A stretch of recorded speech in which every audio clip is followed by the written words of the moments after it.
لبيك اللهم لبيك لبيك لا شريك لك لبيك إن الحمد والنعمة لك والملك لا شريك لك.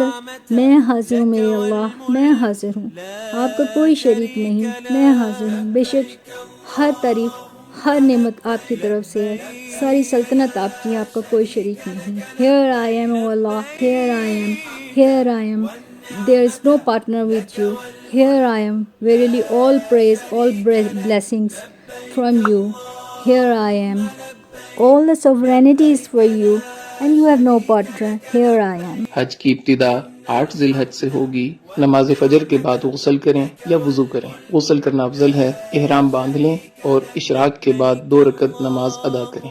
سلام پھیرتے ہی مرد حضرات سر سے کپڑا یا ٹوپی ہٹا لیں. حج کی نیت اس طرح کریں: یا اللہ میں حج کی نیت کرتا ہوں، آسان فرما، قبول فرما.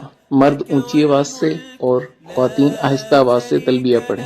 اب آپ پر احرام کی پابندیاں شروع ہو چکی ہیں. احرام کی حالت میں تلبیہ پڑھتے ہوئے مینا پہنچنا ہے. آج کا دن مینا میں گزارنا ہے. ظہر، عصر، مغرب اور عشاء کی نمازیں مینا میں ادا کریں. ذکر، اذکار اور دعا کی کثرت سے اپنا وقت قیمتی بنائیں. لوگوں کے ساتھ خوش اخلاقی کے ساتھ رہیں. خدمت کے ساتھ وقت گزاریں. کثرت سے تلبیہ پڑھیں. دعاؤں کا خوب اہتمام کریں. قرآن پاک کی تلاوت کریں. رات مینا میں قیام کریں. حج کا دوسرا دن 9 ذی الحج. آپ صبح اشراق کے بعد عرفات کی طرف سفر شروع کریں گے. عرفات میں پہنچ کر زوال کے بعد ظہر اور عصر کی نماز اگر امام کے ساتھ مسجد نمرہ میں پڑھی تو اکٹھی ادا کریں گے. اگر اپنے خیموں میں ہیں تو ظہر اپنے وقت میں، عصر اپنے وقت میں ادا کریں گے. اور درمیان میں آپ نے زوال کے بعد نماز کی ادائیگی کے بعد دعا مانگنی ہے. یہ ہے وقوف عرفہ، حج کا دوسرا فرض. 9 ذی الحج کو یہی عمل ہوگا. مغرب تک عرفات میں قیام کریں.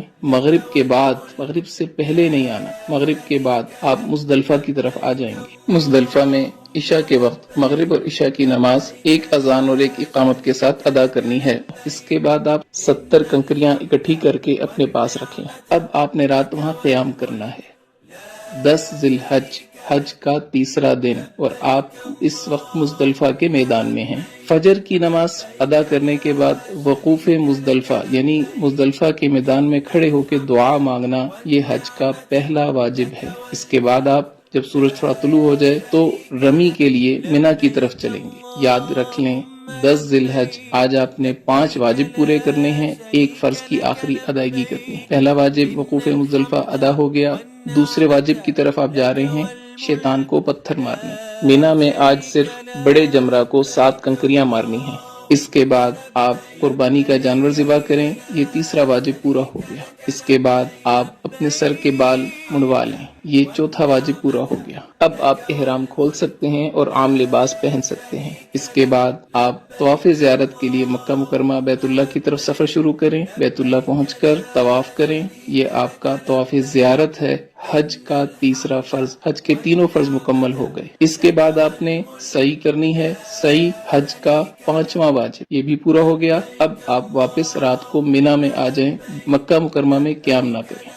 11 ذی الحج، حج کا چوتھا دن، مینا میں زوال کے بعد، بہتر یہ ہے کہ عصر کے بعد، تینوں جمرات کی طرف جانا ہے. پہلے چھوٹے جمرہ کو 7 کنکریاں مارنی ہیں اور دعا کرنی ہے. پھر درمیانے جمرہ کو 7 کنکریاں مارنی ہیں اور دعا کرنی ہے. پھر بڑے جمرہ کو 7 کنکریاں مارنی ہیں. اب دعا نہیں کرنی اور واپس اپنے خیمے آ جانا ہے. رات مینا میں قیام کریں، دعاؤں میں مشغول رہیں.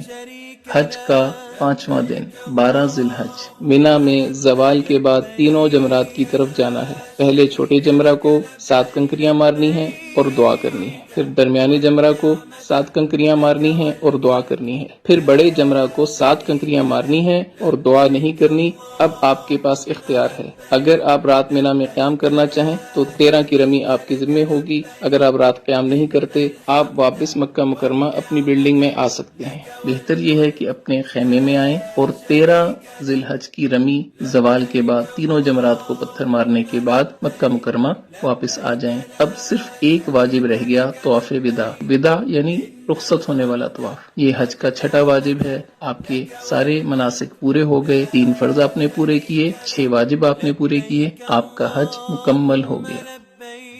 لبيك لا شريك لك لبيك إن الحمد والنعمة لك والملك لبيك لا اللهم شريك لك لبيك لا شريك لك لبيك إن الحمد والنعمة لك والملك لا شريك لك لبيك اللهم لبيك